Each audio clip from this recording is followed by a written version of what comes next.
अस्सलाम dear students, आज हम पढ़ रहे हैं लेक्चर नंबर 59 और टॉपिक है हमारा ह्यूमन हार्ट। ह्यूमन हार्ट को हमने लास्ट टाइम डिस्कस किया था। बच्चों, मैंने आपको कहा था कि आपने इसका स्ट्रक्चर बनाना है। अगर आपने स्ट्रक्चर बनाया था तो आपको ये लेक्चर आसान लगेगा। अगर आपने नहीं बनाया तो आज जरूर बनाइएगा, क्योंकि ये अगर डायग्राम बनाओगे तो डायग्राम से इसको याद करना बहुत ही आसान है और इसमें एमसीक्यूज जो बनेंगे कंसेप्चुअल वो आपको आसानी से आप अटेम्प्ट कर सकते हो। अदरवाइज ये आपके लिए मुश्किल टॉपिक साबित होगा। तो क्लास हम आज डिस्कस कर रहे हैं circulation of blood inside heart, के जो हार्ट के अंदर ब्लड की सर्कुलेशन होती है वो कैसे होती है। तो क्लास हमने लास्ट टाइम ये पढ़ा था कि जो हार्ट है उसके 4 चैम्बर हैं। ऊपर वाले 2 एट्रियम हैं, नीचे वाले 2 वेंट्रिकल हैं। फिर हमने उसके डिफरेंट ब्लड वेसल्स को डिस्कस किया था। आज उन्हीं से रिलेटेड फिर हम डिस्कस करने लगे हैं। तो क्लास सबसे पहले आपको हार्ट की डायग्राम बनानी आनी चाहिए। तो आप इसको दोबारा से प्रैक्टिस कर सकते हो आसानी से। इस तरह से आपने बनाना होता है पार्ट, ठीक है जी। उसके बाद फिर आपने यहां से स्टार्ट करके एक यहां पर ट्यूब्यूल बनानी होती है। फिर आप यहां से स्टार्ट करोगे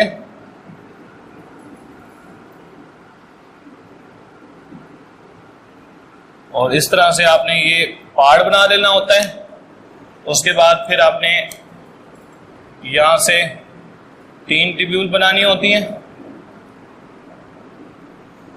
और इसके साथ नीचे से 2 ट्यूब्यूल बनानी होती हैं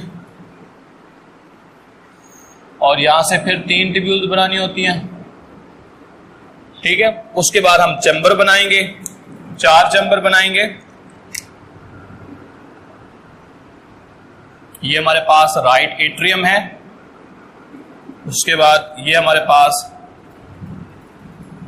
राइट वेंट्रिकल है और इसके बाद ये हमारे पास वॉल्व्स हैं जिनके हमने नाम पढ़े थे। यहां पर एक चैम्बर बना दिया और उसी के साथ, बल्कि मैं इसको रेड से बना देता हूं,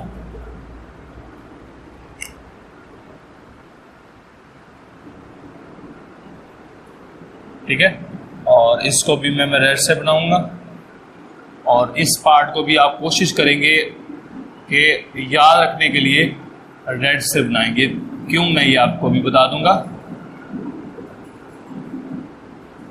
ठीक हो गया। तो ये हमारे पास हार्ट बन गया, डायग्राम बन गई इसकी। अब हमने इसके ऊपर वाले ये पोर्शन को क्या नाम दिया था, राइट एट्रियम। इस पोर्शन को क्या नाम दिया था, राइट वेंट्रिकल। इस पोर्शन को क्या नाम दिया था, लेफ्ट एट्रियम। ये हमारे पास है लेफ्ट वेंट्रिकल। फिर ब्लड वेसल के नाम आपने पढ़े थे। हमने ये ट्यूब्यूल पढ़ी थी और ये, इसको कहते हैं superior vena cava, superior vena cava, और इसको कहते हैं इंफीरियर वेना कैवा, ठीक हो गया। उसके बाद क्लास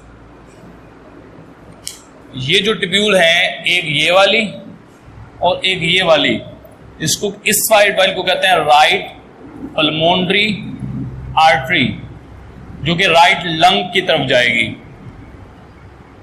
फॉर गैसेस एक्सचेंज। और ये हमारे पास है लेफ्ट पल्मोनरी आर्टरी। इन दोनों को कलेक्टिवली क्या कहेंगे, पल्मोनरी आर्च।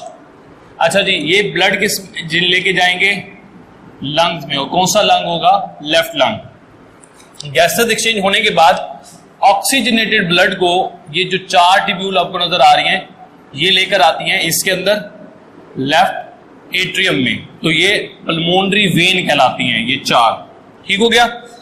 अब हम इसको 1 बाय 1 डिस्कस करते हैं डायग्राम की मदद से। अच्छा जी, और फिर हमने वाल्व पढ़े थे। एक वाल्व ये है, 2, 3 और ये 4 वाल्व है। एक वाल्व जो प्रेजेंट है राइट एट्रियम और राइट वेंट्रिकल के दरमियान, इसको कहते हैं ट्राइकस्पिड वाल्व। Tricuspid valve. और इसको क्या कहते हैं जी? इसको कहते हैं पल्मोनरी सेमी ल्यूनर वॉल्व। उसके बाद ये जो लेफ्ट एट्रियम और लेफ्ट वेंट्रिकल के दरमियान में होता है, इसको क्या कहते हैं क्लास? इसको नाम देते हैं बाइकस्पिड वॉल्व। और ये वाला जो वॉल्व है क्लास, इसका क्या नाम है जी? इसका नाम है जी एओर्टिक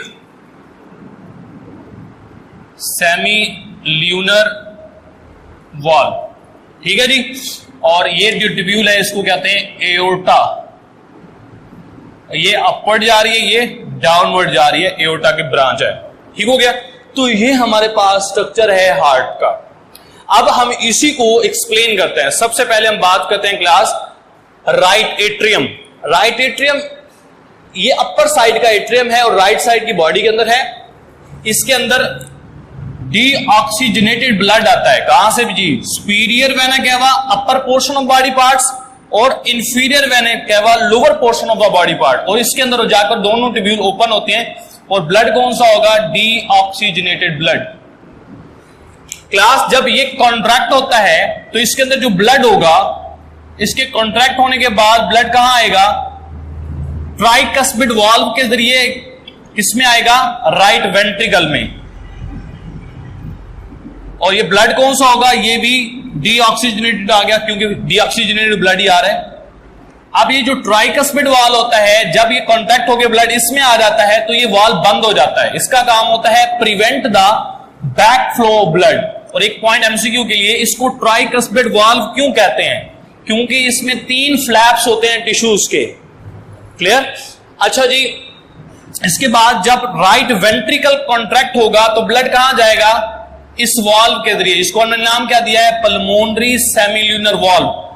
लेफ्ट पल्मोनरी आर्टरी और राइट पल्मोनरी आर्टरी के जरिए लंग्स में जाएगा। लंग्स में होंगी गैसेस एक्सचेंज। अब मैं गैसेस एक्सचेंज तक आपको एक्सप्लेन कर देता हूं, रीड कर लेते हैं, उसके बाद फिर फर्दर हम। अब याद रखें, आप देखें राइट साइड के अंदर, हार्ट के राइट साइड में हमेशा डीऑक्सीजनेटेड ब्लड होता है, जबकि लेफ्ट साइड में हार्ट के हमेशा ऑक्सीजनेटेड ब्लड होता है। तो क्लास पॉइंट देखें, right atrium. The right atrium receive deoxygenated blood from body parts by superior and inferior vena cava. Superior और इंफीरियर वेना कैवा से ब्लड, डीऑक्सीजनेटेड ब्लड किस में आता है? राइट एट्रियम में। Right ventricle, when the right atrium contract, blood move into the right ventricle by a valve which is called tricuspid valve, because it has 3 flap of tissues.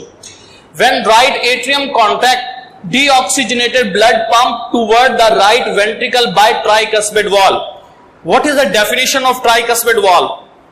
The opening between right atrium and right ventricle is guarded by a valve called tricuspid valve, because it has 3 flaps.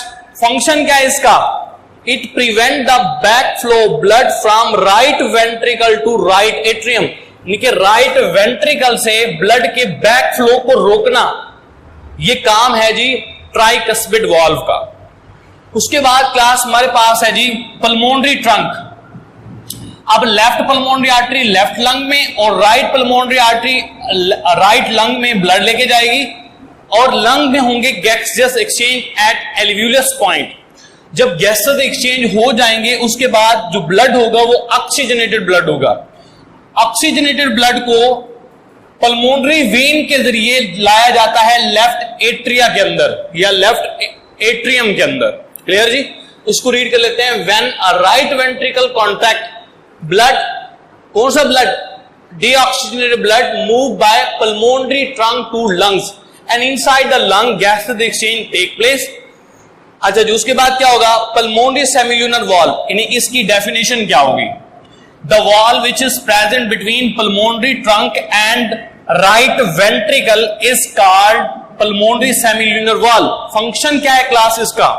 इसका function है कि जब right ventricle contract हो, blood के यानी blood इसमें चला जाएगा, तो उसके बाद लेफ्ट पल्मोनरी आर्टरी और राइट पल्मोनरी आर्टरी के से ब्लड के बैक फ्लो को रोकना, ये फंक्शन है हमारे पास पल्मोनरी सेमिल्यूनर वाल्व का। यहां तक आपको समझ आ गई होगी। उसके बाद क्लास नेक्स्ट हम बात करते हैं जी, अब ब्लड यहां पर कैसे आएगा, इसमें ब्लड आएगा जी पल्मोनरी वेन के जरिए। पल्मोनरी वेन ये कहां से आएगी? Pulmonary vein is the when, 4 when होती हैं, 2 वेन आती हैं राइट लंग से और 2 वेन आती हैं लेफ्ट लंग से। और ये कौन सा ब्लड लेके आती हैं? Oxygenated blood. और ऑक्सीजनेटेड ब्लड यानी ये 2 और ये 2 दोनों 4 ये इसके अंदर जाकर होते हैं लेफ्ट एट्रिया के अंदर। अब लेफ्ट एट्रियम के अंदर जब ब्लड पहुंच जाता है तो ये हमारे पास ब्लड कौन सा है? Oxygenated blood. और कहां से आया है? पल्मोनरी वेन के जरिए लंग्स की तरफ से। अब जब ये कंट्रैक्ट होगा तो ब्लड, ऑक्सीजनेटेड ब्लड कहां जाएगा? लेफ्ट वेंट्रिकल में। और ये कौन से वाल्व के जरिए जाएगा? Bicuspid valve, because it has 2 flaps. It has, जो राइट एट्रियम और राइट वेंट्रिकल के दरमियान में होता है उसको कहते हैं ट्राइकस्पिड, और जो लेफ्ट एट्रियम और लेफ्ट वेंट्रिकल के दरमियान होता है उसको कहते हैं बाइकस्पिड वाल्व। अब जब ब्लड इसमें आ जाएगा तो बाइकस्पिड वाल्व का फंक्शन क्या था? It prevent the back flow of blood from left ventricle to left atrium. ये भी आपको समझ आ गई होगी।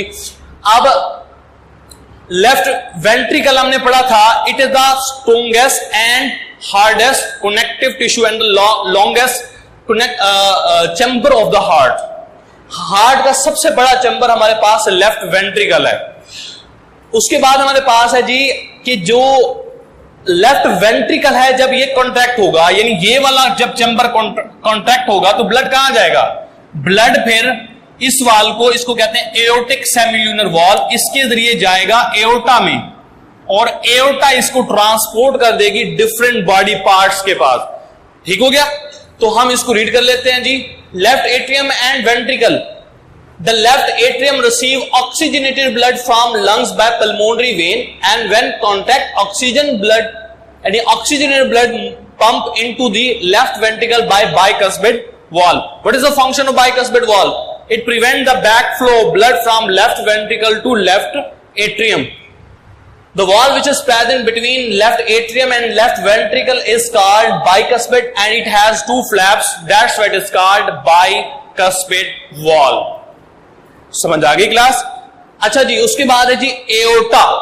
What is aorta? Aorta, when the left ventricle contract, blood move from left ventricle by aortic semilunar valve toward aorta, and aorta transport the oxygenated blood to all parts of our body. When the left ventricle contract, oxygenated blood move from left ventricle to all parts of our body। ये याद रखा, oxygenated blood को पूरी body के अंदर aorta transport कर देगी। उसके बाद है जी एओर्टिक सेमिल्यूनर वाल्व। क्या है जी? ये वाला वाल्व, इसको अभी मैंने बताया, the valve which is present between left ventricle and aorta is called aortic semilunar valve. The valve which is present between left ventricle and aorta called aortic semilunar valve, which prevent the backflow of blood from aorta to left ventricle। तो ये हमारे पास है transport of blood. अब देखिए aorta body parts की तरफ ले गए। अब बॉडी पार्ट्स के अंदर यानी कि एओर्टा जाकर डिवाइड होगा, किसके अंदर? आर्टरी डिवाइड होगी, आर्ट्रियोल में आर्ट्रियोल डिवाइड होगा, कैपिलरीज यूनाइट होगा, वेन्यूल यूनाइट होगा, तो क्या बन जाएंगे? वेन्स। और वेन फिर जब यूनाइट होंगे तो फिर सुपीरियर वेना कैवा और इंफीरियर वेना कैवा के जरिए डीऑक्सीजनेटेड ब्लड फिर आ जाएगा राइट एट्रियम में। इस तरह से ब्लड की सर्कुलेशन होती रहती है, और ये क्लोज ब्लड सर्कुलेटरी सिस्टम है, क्योंकि ब्लड हमेशा ब्लड वेसल्स और हार्ट चैम्बर्स के अंदर ही रहता है। तो क्लास यहां पर हमारा लेक्चर एंड होता है। Thank you, Allah Hafiz.